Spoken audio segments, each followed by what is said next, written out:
I probably compounded a few other outs, but I mean the thing that we're really pleased about was the debut of Ryan Clark, and he came in and replaced Dal and played probably as we expected him to be honest. We've been really excited about him for a long period of time. It's just been an opportunity to play in the midfield, and I thought he did that really well. So, no, we couldn't. It certainly wasn't the difference in the game. How much did it in that first term where you had a lot of territory, but you just couldn't put on that scoreboard?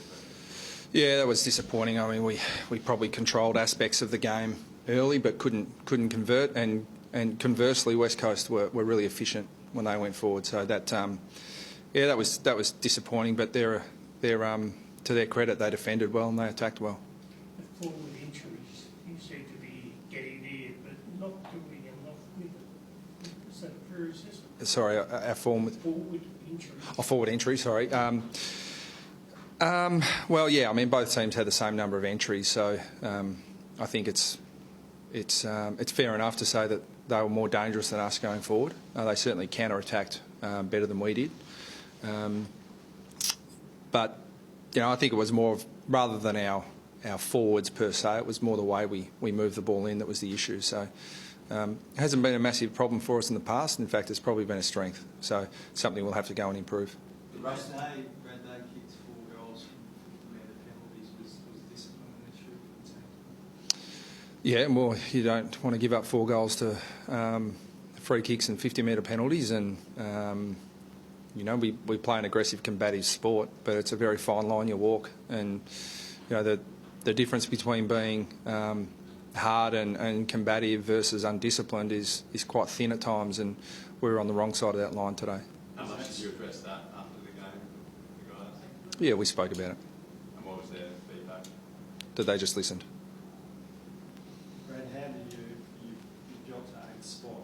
Do you think you can salvage the season from the year given the injuries you do have? Oh, I mean, we've at the start of the year we had a deep list, mature list, and we've I think what have we played? Don't hold me to it, but I think it's 35 or 36 players with a couple of guys like Hansen who a couple of weeks away. So we're certainly using that full list, but it's only, I would argue that it's only going to get better, not worse. So as we get guys back and we find out what our best team is the second half of the year, then we're really optimistic about the second half of the year. How were the 2 injuries today, Farron Ray and Mason Wood? They didn't participate any further in the game after the injury, so they're bad enough, but we'll have to wait till we get them checked. Do you suspect Mason's just a medial, nothing more serious? I've no idea. All the information I've got at the moment was obviously he wasn't right to come back on, and they'll scan him. I think you go through the emotional roller coaster on these things. Let's just wait till we've got the information, and then we'll let you know.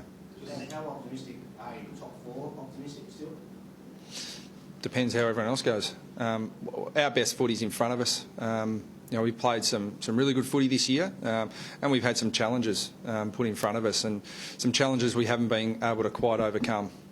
But played 4 pretty good teams in the last month, and really, I didn't walk away from any of those games discouraged that our best wasn't good enough to win those games. So we've just got to keep working on that, rediscovering our best, and hopefully getting some personnel back.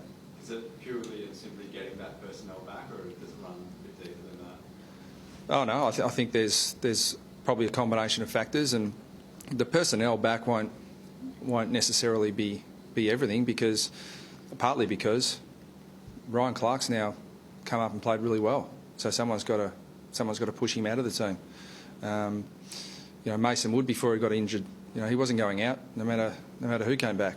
So we'll just keep working away, and as I said, we're very optimistic, but words are cheap at this stage of the season. We'll just have to get out there and get it done, but we're confident we can do it. What gives you that confidence? Because going on the past 5 or 6 weeks when there has been some big tests and things are going to come up.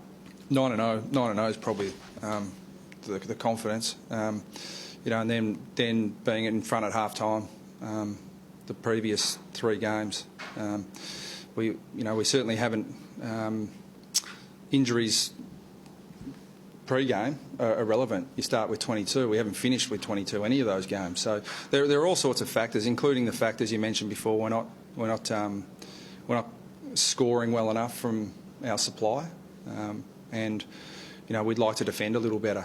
But those sort of things are minor tweaks that we're really confident we can fix. Wells and Wade, are they guaranteed for next week?